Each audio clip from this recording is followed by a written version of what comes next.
Chaque jour, Charles et Carole vous présentent la leçon de l'école du sabbat.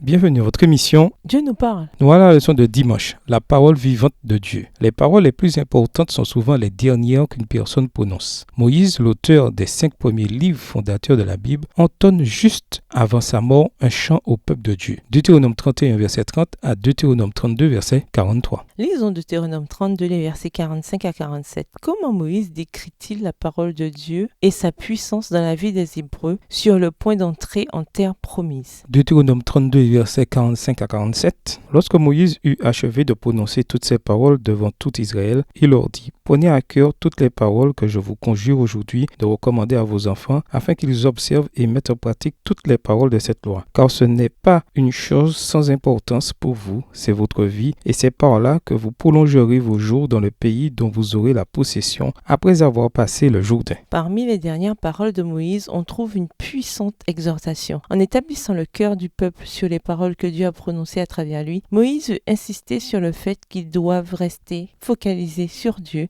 et sa volonté pour leur vie. En enseignant ces paroles à leurs enfants, chaque génération devait transmettre le plan du salut de l'alliance de Dieu. Remarquez qu'ils ne devaient pas choisir, mais devaient observer ou obéir à toutes les paroles de cette loi. Deutéronome 32, le verset 46. À la fin de l'histoire de la terre, Dieu aura un peuple qui sera resté fidèle à toute la Bible, ce qui signifie garder les commandements de Dieu et avoir la foi de Jésus. Apocalypse 14, verset 12. Ils seront restés fidèles à l'enseignement de la Bible, car elle assure non seulement une vie plus riche sur cette terre, mais aussi une destinée éternelle dans la demeure que Jésus prépare pour nous. Jean 14, versets 1 à 3. Lisons Jean 1, les versets 1 à 5 et verset 14, Jean 14, verset 6. Que nous enseignent ces textes sur Jésus et la vie éternelle? En quoi la parole devenue chair est-elle liée à la révélation et à l'inspiration des Écritures? Jean 1, les versets 1 à 5. Au commencement était la parole, et la parole était avec Dieu, et la parole était Dieu. Elle était au commencement avec Dieu. Toutes choses ont été faites par elle, et rien de ce qui a été fait n'a été fait sans elle. En elle était la vie, et la vie était la lumière des hommes. La lumière, lui, dans les ténèbres, et les ténèbres ne l'ont point reçue. Verset 14. Et la parole a été faite chair, et elle a habité parmi nous, pleine de grâce et de vérité, et nous avons contemplé sa gloire, une gloire comme la gloire du Fils unique venu du Père. Jean 14, verset 6. Jésus lui dit: Je suis le chemin, la vérité et la vie. Nul ne vient au Père que par moi. Jésus est le point de mire et le but de toute écriture. Son incarnation comme Messie était un accomplissement des promesses de l'Ancien Testament. Du fait qu'il a vécu, qu'il est mort et qu'il vit de nouveau, nous avons non seulement la confirmation des Écritures, mais mieux encore la grande promesse de la vie éternelle dans une existence toute nouvelle. Relisons Deutéronome 32, le verset 47. Quelle est votre expérience de cette vérité selon laquelle l'obéissance à la parole de Dieu n'est pas pour vous une parole vide?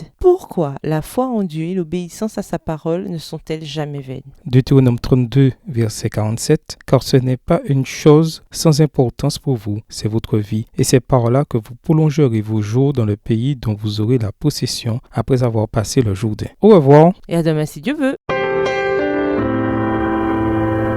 Dieu nous parle. Chaque jour, Charles et Carole vous présentent la leçon de l'école du sabbat.